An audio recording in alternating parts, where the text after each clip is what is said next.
సువర్ణ పథకాల వేదిక.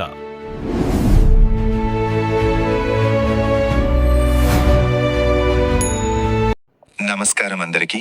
ఈరోజు మనం ఆంధ్రప్రదేశ్ ప్రభుత్వం అందిస్తున్న ఎన్టీఆర్ భరోసా పెన్షన్ కోసం ఎలా దరఖాస్తు చేయాలో పూర్తిగా తెలుసుకుందాం.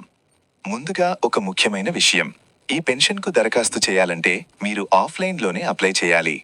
మొదటగా దరఖాస్తు ఫామ్ ఎక్కడ దొరుకుతుంది అంటే, మీరు ఈ ఫామ్ను ఆన్లైన్లో డౌన్లోడ్ చేసుకోవచ్చు, లేకపోతే మీ దగ్గరలో ఉన్న మీ సేవ, ఈ సేవ లేదా ఇంటర్నెట్ సెంటర్లలో పొందవచ్చు.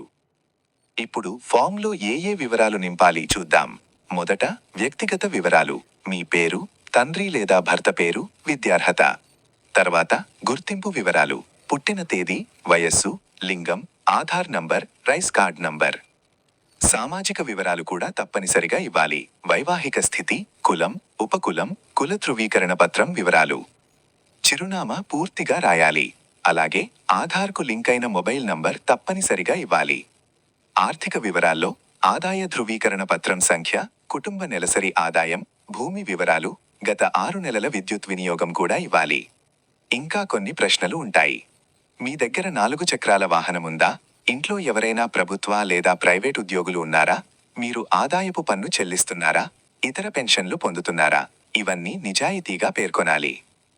ఇప్పుడు జత చేయాల్సిన పత్రాలు చూద్దాం. కుటుంబ సభ్యులందరి ఆధార్ కార్డుల xerox, Aadhaar update history, rice card copy, ఇటీవల తీసుకున్న కుల మరియు ఆదాయ ధృవీకరణ పత్రాలు. మీ కేటగిరీ ఆధారంగా అదనపు పత్రాలు కూడా అవసరమవుతాయి.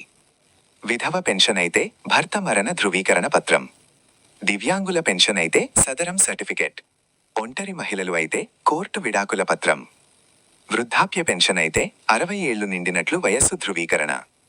చివరగా పూర్తి చేసిన దరఖాస్తును మరియు పత్రాలను మీ గ్రామ లేదా వార్డు సచివాలయంలో సమర్పించాలి.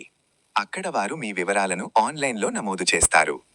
ప్రభుత్వం కొత్త పెన్షన్లు మంజూరు చేసినప్పుడు అర్హులైన వారికి పెన్షన్ అందుతుంది. ఇంతేకాదు, ఫామ్ నింపేటప్పుడు తప్పులు చేయకుండా జాగ్రత్తగా చెక్ చేసుకుని సమర్పించండి. ఈ సమాచారం మీకు ఉపయోగపడితే మరింత అప్డేట్స్ కోసం మా ఛానల్ను ఫాలో అవ్వండి.